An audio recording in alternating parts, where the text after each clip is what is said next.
আমরা শান্তির সন্ধানে বাড়িতে অনেক কিছু করে বসে আছি। আপনি টিভি সেট কিনেছেন, সিরিয়াল দেখছেন, আপনি এসি কিনেছেন, ঠান্ডার মধ্যে আশ্রয় নিয়েছেন, আপনি আরো অনেক কিছু নিয়েছেন শুধু শান্তির জন্য।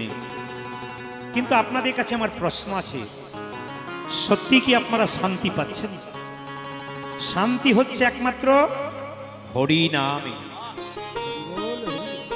এই জগতে টিভি দেখবেন, সিরিয়াল দেখবেন, কিছুক্ষণ পর আনন্দ শেষ। এই জগতে কেউ যদি মদ খায়, মদ খেয়ে সেভাবে আমি পৃথিবীর রাজা, আমার মতো আর কেউ নেই।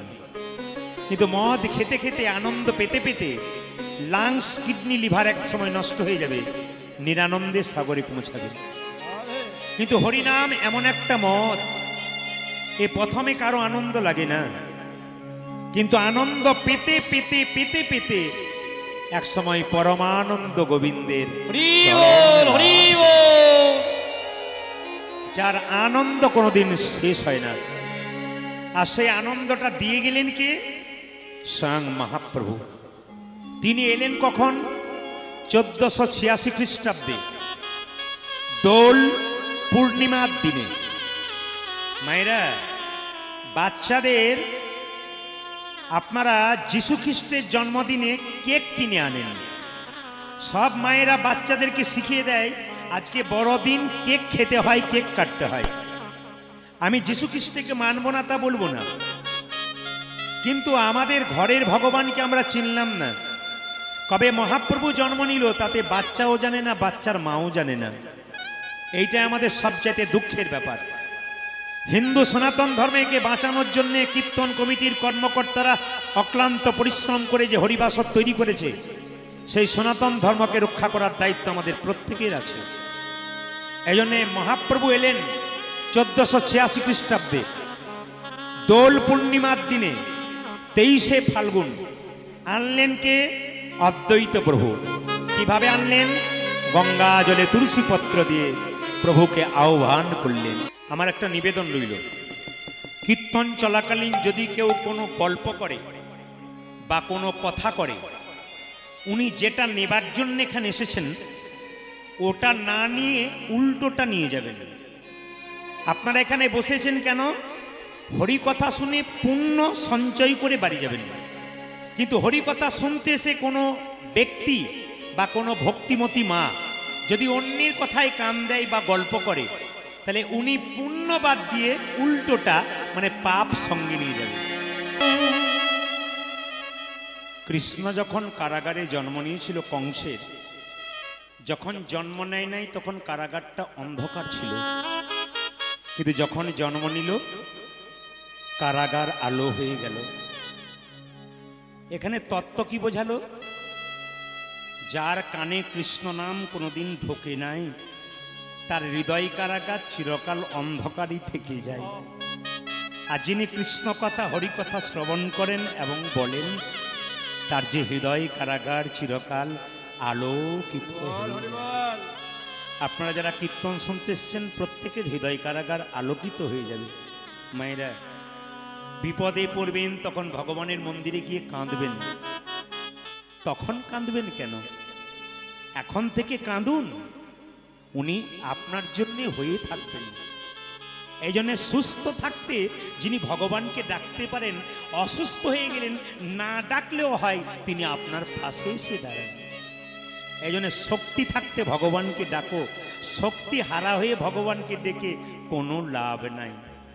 যে গাছে ফুলটা ধরেছে ওই ফুলটা যদি গাছ থেকে নিচে পড়ে গেছে, ও ফুলটা আর গোবিন্দ সেবায় কাজে লাগে না। যখন ফুলটা সুন্দর করে ফুটে ওঠে গাছের মধ্যে থাকে তখনই কাজে লাগে। এই দেহ ফুলটা যতক্ষণ গোবিন্দ সেবায় দেবার উপযোগী তখন দিন। যখন হাত চলবে না, পা চলবে না, চোখে দেখতে পাবেন না, তখন আর ভগবানকে দিয়ে কি লাভ আছে? তখন যে ভগবানের কোনো কাজে লাগবে না। ওই জন্য সময় থাকতে হরি বল বলো, নিতাই গৌর হরি বল। এই মহাপ্রভু নিতাই চাঁদকে ডেকে বললেন, দাদা অধম জীবের দ্বারে হরিনাম দাও। এখানে যে ড্যান্স হাঙ্গামা হতো তাহলে একটা বাঁশের বেড়া দিত, একদিকে নারী একদিকে পুরুষ। কিন্তু হরিনাম কেমন দেখুন, কোনো জাতির বিচার নাই, প্রত্যেক জাতের মানুষ এসে বসতে পারে। এখানে নারী পুরুষের কোনো বিভেদ নাই, একসঙ্গে বসে আছে। কেন বলুন তো? এখানে কামের ব্যাপার না, এখানে প্রেমের ব্যাপার আছে। কেন? যিনি প্রেম দিয়েছেন চৈতন্য প্রভু যেখানে আছে, সেখানে কাম থাকবে কেন? সেখানে তো প্রেম থাকবে। তাই দাদা, তুমি যাকে চোখে দেখবে তাকে হরিনাম দেবে। আকাশের শোভা চন্দ্র যেমন, চন্দ্রের শোভা তারা। আকাশের শোভা চাঁদ যেমন, চাঁদ। চন্দ্রের শোভা তারা। ব্রজের শোভা কৃষ্ণ যেমন, বৃন্দাবনে গেলে কৃষ্ণ ছাড়া মানায় না। তা ব্রজের শোভা কৃষ্ণ যেমন, নদিয়ার শোভা গোরা। ভালো করে শুনবেন। আকাশের শোভা চন্দ্র যেমন, চন্দ্রের শোভা তারা। ব্রজের শোভা কৃষ্ণ যেমন, নদিয়ার শোভা গোরা। পুকুরের শোভা পদ্ম যেমন, পুকুরের শোভা পদ্ম যেমন, পদ্মের শোভা অলি। পুকুরের শোভা পদ্ম যেমন, পদ্মের শোভা অলি। হরিনামের শোভা তেমনি রে ভাই, যত ভকত মন। আপনাদের এই সাগরপাড়ার মাটিতে আমি প্রথম এলাম আসতে। আসলে আপনারা ইউটিউবের মাধ্যমে শুনছেন বাড়িতে বসে বসে। আমি প্রচণ্ড চাপের মধ্যে থাকি, শুধু জেলায় নয়, আমি রাজ্যে থাকি। শুধু রাজ্যে নয়, আমি বিদেশেও থাকি। এই জন্য চাপ প্রচণ্ড থাকার জন্য সব জায়গায় সময় হয় না। আপনারা একটু বলবেন, জোরে বলবেন, নিতাই চাঁদ কি? না, ঠিক যেন মানালো না। যে পরিমাণ ভক্ত হয়েছে একটু জোরে আশা করছিলাম। নিতাই চাঁদ কি? যাক, বেড়েছে, আরো বাড়ার চান্স আছে। ওই ভেতরে যারা আছে তারা ভাবছে কি বলছে, একবার ভালো করে শুনি, তৃতীয়বার বলবো। জোরে বলুন, নিতাই চাঁদ কি? এবার একটু মনের মতো হলো, এবার মনে আরো ভালো হবে। শ্যাম সুন্দর কি? বাবা বিশ্বনাথ কি? এই জায়গায় তো বেশি হবেই, বাবার কাছে বসে আছেন, বাবার কথা বলতে হবে। বাবা বিশ্বনাথ কি? শ্যাম সুন্দর কি? মদন মোহন কি? আপনারা জয় বলছেন না ভয় বলছেন বুঝতে পারছি না, জোরে বলবেন কিন্তু। রাধা রানী কি? এত জোরে বলবেন যেন গোয়াস পর্যন্ত যায়। জোরে বলুন, রাধা রানী কি? শ্যাম সুন্দর কি? মদন মোহন কি? হরিবাসর কি? গরম লাগছে কি? না, প্রমাণ হয়ে গেল যে আপনারা কত ডুবে গেছেন। আমি কি বলছি এদিকে নজর নেই, সবাই জয় দিচ্ছেন। একবার জোরে বলুন সবাই মিলে, বাবা বিশ্বনাথ কি? শ্যাম সুন্দর কি? মদন মোহন কি? বেশ, শুনে নিন। সুখ যদি পেতে হয়, মহাজন বললেন, আমার কথা নয়, আশ্রয় লইয়া ভজে যে তারে কৃষ্ণ নাহি তেজে, বাকি সব মরে অকারণ। এখন আপনারা যারা প্যান্ডেলের ভেতরে বসে আছেন, যদি প্রচণ্ড বৃষ্টি আসে, ভিজবে কারা? প্যান্ডেলের বাইরে আছে যারা। আর প্যান্ডেলের ভেতরে যারা আছে তারা ভিজতে পারে কিন্তু কম, বাইরে যারা আছে তারা ভিজবে। রাস্তায় যাচ্ছেন ছাতা নিয়ে, বৃষ্টি হচ্ছে, যে ছাতা নেবে সে ভিজবে কিন্তু কম, আর যে নেবে না গোটাটাই ভিজবে।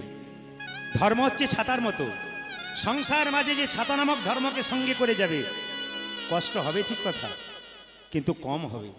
আর যে ধর্মকে সঙ্গ করবে না, তার ধর্মরাজ যুধিষ্ঠির মতো নয়, দুর্যোধনের মতো অবস্থা তার হয়ে যাবে। মায়েরা কলাই ভাঙার জাঁতা দেখেছেন? জোরে বলবেন হ্যাঁ না না। জাঁতার মধ্যে ছিদ্র কটা থাকে? জোরে বলুন, দুটো, একটা মাঝে একটা পাশে। মাঝের ছিদ্রতে কি ভরা হয়? কাঠের গঞ্জ।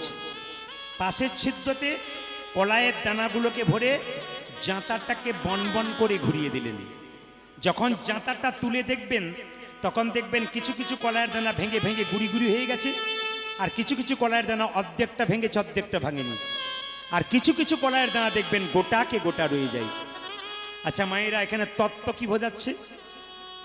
যে সংসার হচ্ছে একটা জাঁতা, আর সংসার জাঁতার মাঝে গঞ্জকে না গরু। জাঁতার মাঝে যে কলাইয়ের দানা, ওই কলাইয়ের দানার পাশে যে কলাই, হ্যাঁ, জাঁতার মাঝে যে গঞ্জ, ওই গঞ্জের চারিপাশে যে কলাইয়ের দানা তারা গোটাকে গোটা রয়ে যায়। আর যেই না জাঁতার গঞ্জ থেকে সরেছে তারা ভেঙে টুকরো টুকরো হয়ে যায়। ঠিক সেরকম সংসার জাতার মধ্যে গঞ্জ নামক গুরুকে যারা আশ্রয় করেছে আর গোবিন্দ ভজন করছে তারা কিন্তু গোটাকে গোটা রয়ে গেছে। সকলের কাছে নিবেদন রইল, আপনারা গুরু মন্ত্র নিয়ে নেবেন। আমি জানি আমার বলাটা বেকার, আপনারা যারা কীর্তন শুনছেন সবাই গুরু মন্ত্র নিয়েছেন। গুরু মন্ত্র, গু মানে কি মা? অন্ধকার। রু মানে কি? আলো। যিনি অন্ধকার থেকে আলোর পথে নিয়ে যান তিনি গুরু। এই জন্য গুরু সবাইকে করতে হবে। মায়েরা শুনে রাখুন, অনেকে প্রশ্ন করে গুরু কি জন্য করতে যাব? জীবনে গুরু নইলে কোনো পথ পরিষ্কার হয় না। আপনাদের মনের মধ্যে একটা ভ্রান্ত ভুল ধারণা হয়েছে যে কানে মন্ত্র দিলে আমি শুদ্ধ হয়ে যাব। না, অনেককেই তো কানে মন্ত্র দিয়ে শুদ্ধ হয়েছে, কজন? তা নয়। গুরু শুধু কানে মন্ত্র দেবে, সে মন্ত্র ভজন করবেন আপনারা, কিন্তু তার সঙ্গে আপনাদের কিছু কাজ আছে। কি বলুন তো? গুরুদেব আপনাকে পদ্ধতি বলে দেবে কিভাবে ভজন সাধন করতে হয়। গুরুর আরেক নাম শিক্ষক। আপনার সংসারে বাচ্চা পড়াশোনা করছে, তার শিক্ষক দরকার। আপনি সংসার পরিচালনা করছেন, তার জন্য শিক্ষক দরকার, তিনি হচ্ছেন গুরু। আপনি কিভাবে গোবিন্দ ভজন করবেন তার তত্ত্ব কথা কিন্তু গুরু আপনাকে শিখিয়ে দেবে। এই জন্য আপনারা যারা কীর্তন শুনতে এসছেন তাদের কাছে নিবেদন রইল, যাকে তাকে গুরু আপনারা করবেন না। আপনি ডাক্তার দেখাবেন, শরীরে রোগ হয়েছে, আপনি পাকা ডাক্তার দেখাবেন, আপনার রোগ ভালো হয়ে যাবে। আর আপনি কাঁচা ডাক্তার দেখাবেন তো বারবার আপনাকে ঠকতে হবে। এই জন্য গুরু যদি করতে আপনাকে পাকা গুরু করতে হবে। প্রশ্ন করবেন, প্রদীপবাবু পাকা গুরু কাকে বলে? আমরা কি করে বুঝবো কোনটা কাঁচা কোনটা পাকা? রামকৃষ্ণ পরমহংসদেবের বই যারা পড়বেন, রামকৃষ্ণদেব পরিষ্কার করে বলেছেন, কাঁচা গুরু তারা মন্ত্র দেবার আগে চুক্তি করে যারা। আমার কাছে মন্ত্র নিবি, 500 টাকা, 1 বস্তা চাল, 2 সোনার জিনিস দিবি, মন্ত্র দিল, হ্যাঁ, টাকা পয়সা নিয়ে ওই যে বাড়ি চলে গেল, আপনার দিকে বাড়ির দিকে মুখ করলো না, ইনি কাঁচা গুরু।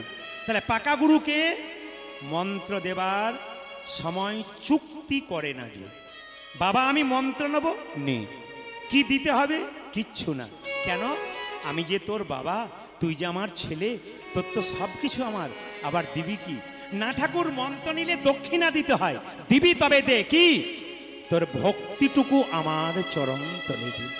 যিনি আপনার ভক্তিটুকু সঙ্গে নিয়ে প্রতি বছর আপনার বাড়িতে এসে আপনাকে পরীক্ষা করে দেখবে আমি যে মন্ত্র দিচ্ছি ঠিক ঠিক ভজন করছে কিনা, এরাই হচ্ছে পাকা গুরু। মায়েরা, জীবনে যদি গুরু করতে হয় আপনারা পাকা গুরু করবেন। এইদিকে তাকাবেন। অনেকে আমাকে প্রশ্ন করে, প্রদীপবাবু আপনি সব জায়গায় গুরু মন্ত্রের কথা বলেন কেন? গুরুর কাছে মন্ত্র নিতে হবে কেন? যদি বই থেকে মন্ত্রটা মুখস্থ করে বলে দিই তাতে লাভ হবে না?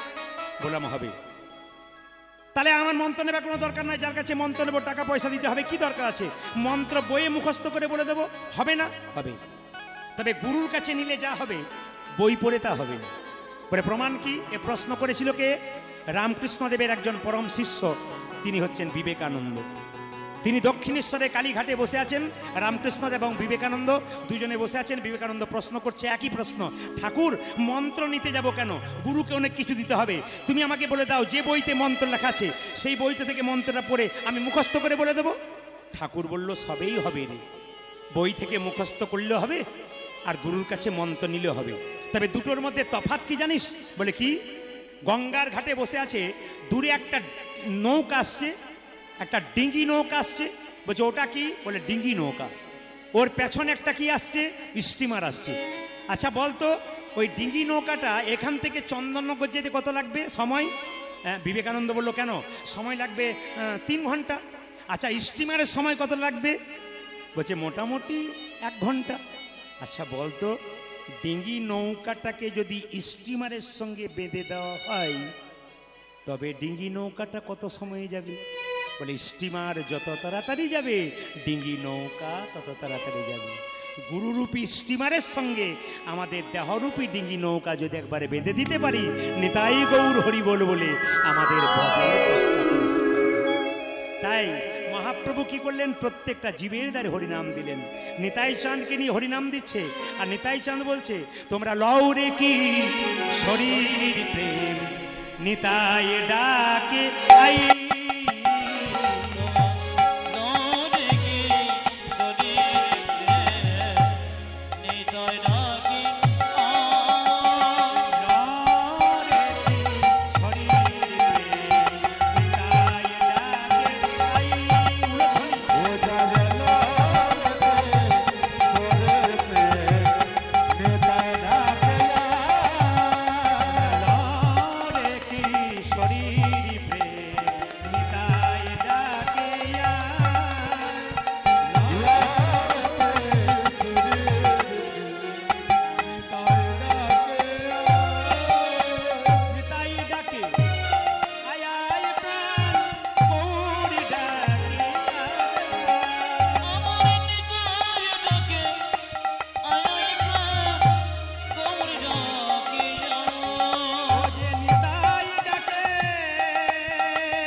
দাদা নিতাই বলল, ভাই তুই তো বললি আমি যাকে চোখে দেখবো তাকে দেবো, কিন্তু যদি না নেয়।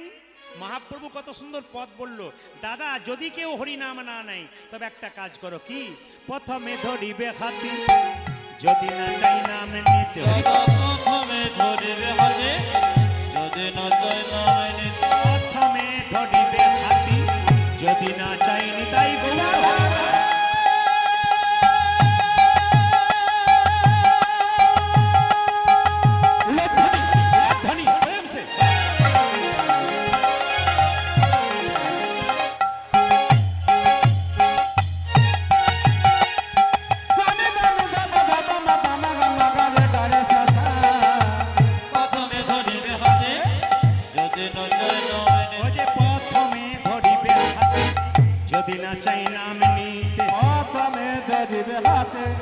যদি না চাই নাম নিতে।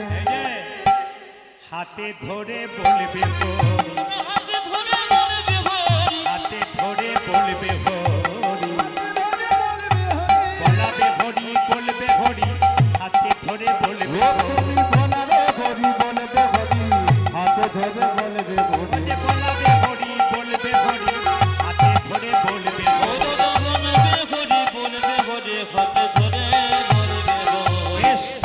মেনে নিলাম, যদি কেউ হরিনাম না নেয় তাকে হাতে ধরে দেবো। যদি হাতে ধরার পর হরিনাম না নেয় তখন কি করব? ও দাদা, শেষ উপায় একটা আছে, এটা করলে হরিবল বলবে, কি? পাছে তারও লোটাইবে পাই। ও দাদা, পাছে তারও, পাছে তারও লোটাইবে পাছে তারও, পাছে তারও লোটাইবে পাই। ও দাদা,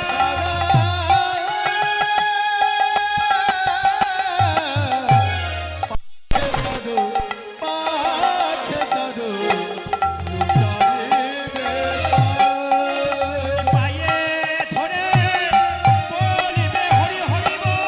পায়ে ধরে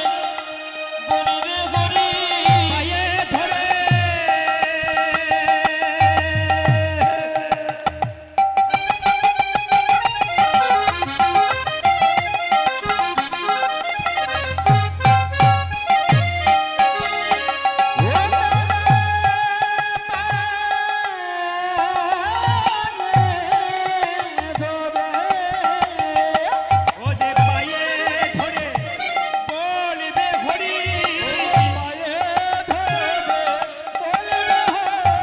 বলাবে হরি বলিবে হরি, পায়ে ধরে বলিবে হরি, বলাবে হরি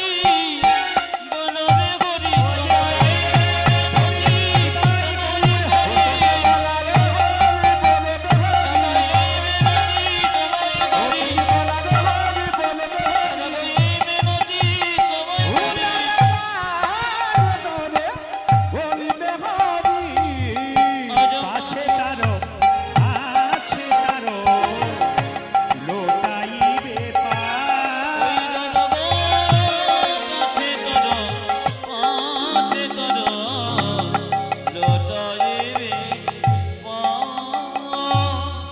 শুনবেন, মন দিয়ে শুনবেন। তাই আসুন, আশ্রয় লইয়া ভজি যে তারে কৃষ্ণ নাহি তাজে, বাকি সবই মরে অকারো, বাকি সবই মরে অকারো, বাকি সব মরে অকারো।